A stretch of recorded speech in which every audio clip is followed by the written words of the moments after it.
Hello student, in this video we are going to start new topic Newton's second law। बच्चों इस video में हम Newton's second law के बारे में पढ़ेंगे। ठीक है बच्चों, न्यूटन फर्स्ट लॉ मैंने आपको बता दिया था। उसमें यह था अगर एक बॉडी रेस्ट में है तो वो रेस्ट में रहना चाहती है, एक बॉडी मोशन में है तो वो मोशन में रहना चाहती है, इतना हम उसके ऊपर कोई एक्सटर्नल फोर्स ना लगाएं। इस बार हम पढ़ेंगे बच्चों Newton's second law of motion. बच्चों मैंने आपको न्यूटन्स की बायोग्राफी भी बताई थी, आपको वो भी देखनी थी और समझनी थी। ठीक है बच्चों, न्यूटन सेकंड लॉ क्या है? Rate of change of momentum of an object is proportional to applied unbalance force in the direction of force. जो rate of change of momentum होता है वो डायरेक्टली प्रोपोर्शनल होता है अनबैलेंस फोर्स के इन the direction of force. किस direction में? इन the direction of force में। तो फोर्स है हमारा बच्चों, तो इसको कैसे ड्राइव करते हैं हम? फोर्स है हमारा वो डायरेक्टली प्रोपोर्शनल है change in momentum upon time taken.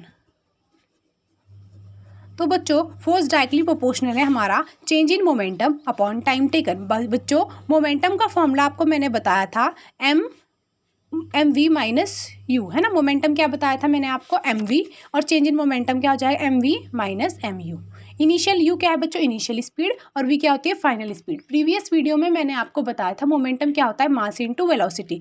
और चेंज इन मोमेंटम क्या हो जाएगा बच्चों? M V minus M U upon T, और डायरेक्टली प्रोपोर्शनल होगा फोर्स के। बच्चों चेंज इन मोमेंटम कैसे निकाला? मोमेंटम क्या होता है बच्चों? पी से डिनोट करते हैं, क्या होता है? एम वी, है ना। चेंज निकालना होता है बच्चों, मैंने कहा इसका चेंज निकाल लो। पहले स्पीड कितनी थी? यू थी, और बाद में कितनी हो गई? वी। तो चेंज कैसे निकाल लेंगे? वी माइनस यू करके, है ना, और मल्टीप्लाई किसकी कर देंगे? एम की। ये बात समझ में आई? चेंज इन मोमेंटम कैसे? मोमेंटम का फॉर्मूला क्या होता है? M V. लेकिन मैंने कहा चेंज इन मोमेंटम, मोमेंटम में क्या चेंज हुआ? पहले स्पीड कितनी थी? यू थी, बाद में हो गई वी। तो चेंजेस क्या है? वी माइनस यू एम का एज इट इज। तो हम क्या कर देंगे? हमने ये किया, एम को कॉमन ले लिया तो बच गया V minus U upon T, है ना बच्चों। तो फोर्स हो गया हमारा M V minus U upon T. बच्चों change in velocity upon time taken क्या होता है? एक्सेलरेशन। एक्सेलरेशन का आपने फॉर्मूला पढ़ा था। एक्सेलरेशन क्या होता है? Change in velocity upon time taken, है ना। एक्सेलरेशन पढ़ा था change in velocity upon time taken, है ना। तो change in velocity upon time taken, अगर मैं पूरा लिखूँ इसको, change in velocity upon time taken, है ना। तो आपने क्या किया था इसको? तो ये कितना हो गया हमारा? M A. तो प्रोपोर्शनली का कांस्टेंट हम एक लगा देंगे इसको साइन को हटाने के लिए, F equals to K M A. K की वैल्यू कितनी होती है बच्चों हमारी? 1, F equals to M A. तो ये रिलेशनशिप बन गई सेकंड लॉ ऑफ मोशन में। ये क्या होता है? F equals to M A. ठीक है, तो फोर्स क्या होता है बच्चों? डायरेक्टली प्रोपोर्शनल होता है change in momentum upon time taken. Momentum का फॉर्मूला क्या बताया था मैंने? M we. अगर चेंज निकालना हो तो अगर इनिशियल स्पीड कितनी है? यू, और फाइनल स्पीड कितनी है? वी। तो चेंजेस कैसे निकाल लेंगे? वी माइनस यू, यानी वी की जगह क्या लिख देंगे? V minus U into M. यहाँ पे हमने क्या किया? M V minus U upon T है, ये भी सेम ही है बच्चों, M V minus M U पूरा खोल के लिख दिया अपॉन टी। और change in velocity upon time, इसको पूरे को हमने ए लिख दिया क्योंकि ये ए का फॉर्मूला होता है। चेंज इन वेलोसिटी है ये अपॉन टाइम, ये किसका फॉर्मूला होता है? एक्सेलरेशन का। और ये बराबर हो गया force is directly proportional to M A. बच्चों इस कांस्टेंट को प्रोपोर्शनली साइन बोलते हैं इसको हटाने के लिए हमें एक कांस्टेंट ऐड करना होता है। क्या होता है? प्रोपोर्शनली। इसको हटाने के लिए हमें एक कांस्टेंट ऐड करना होता है जिसकी वैल्यू हमने क्या मान ली? के। कुछ भी कर सकते हैं आप, ठीक है। तो के की वैल्यू कितनी है? F equals to M A आ गया, 1 है तो F equals to M A आ गया। तो बच्चों यही हमारा क्या है? सेकंड लॉ ऑफ मोशन है। Newton second law of motion give us relationship between force and acceleration. Newton second law हमें क्या दे रहा है? एक रिलेशनशिप दे रहा है, किसमें? फोर्स और एक्सेलरेशन में। ठीक है बच्चों, उसके बाद हम बात करेंगे Newton third law of motion. सबसे अच्छा, सबसे ईजी, है ना, मोशन का ये लॉ है। Whenever one body exert a force on another body, the second body exert an equal and opposite force on the first body. अगर हम एक बॉडी के ऊपर फोर्स लगाते हैं बच्चों, मैं इसके ऊपर फोर्स लगाऊंगी तो ये इतना ही फोर्स ये बॉडी मेरे ऊपर लगाएगी। ठीक है बच्चों, तो आप इसको एक एग्जाम्पल से समझ सकते हैं। कोई भी अगर हमारे पास पेन की कैप है, ठीक है, हम यही देख लेते हैं।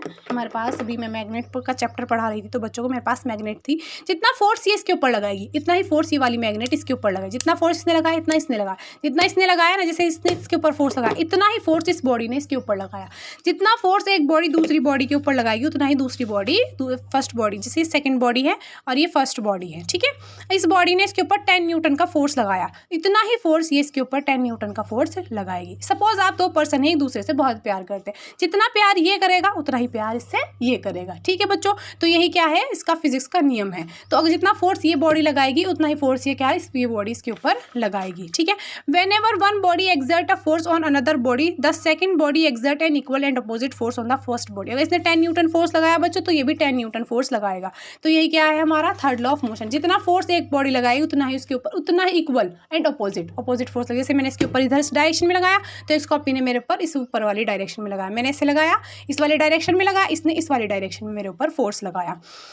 To every action there is an equal and opposite direction. इसको हम ऐसे बोल सकते हैं, एक्शन लगाया तो इतना ही रिएक्शन इस कॉपी ने इस वाले पेन पे दिया हमें, है ना।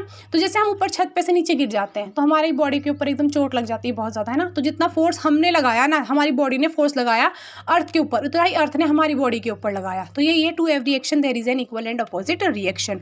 सम example to illustrate Newton's third law of motion. कुछ एग्जाम्पल देख लेते हैं Newton's third law of motion के। हाउ डू वी वॉक, जैसे हम चलते हैं उसमें भी कितना होता है, जितना हम फोर्स लगाते हैं उतना ही हमारी तरफ पीछे से लगता है। Why the gun recoil? The flying of jet aeroplanes and rocket. The case of boat ship. The case of hose pipe, है ना। इस वीडियो में बच्चों हम इतना ही करेंगे। Thank you.